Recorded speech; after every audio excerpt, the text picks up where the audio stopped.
ஆதிமூலனே அருளும் தெய்வமே அண்ணாமலையானே, அன்பர் நெஞ்சிலே வாழும் எங்களின் அண்ணாமலையானே,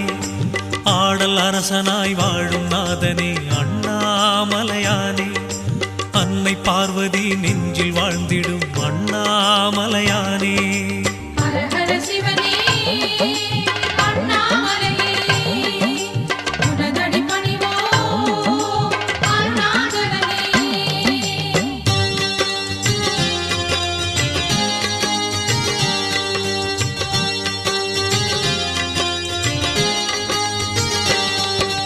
ஜோதி ரூபமாய் தோன்றும் தேவனே அண்ணாமலையானே, சூழும் இன்னலை மாற்றும் தெய்வமே அண்ணாமலையானே, ஆறு சூடியே அமர்ந்த இறைவனே அண்ணாமலையானே, ஆத்மநாதனே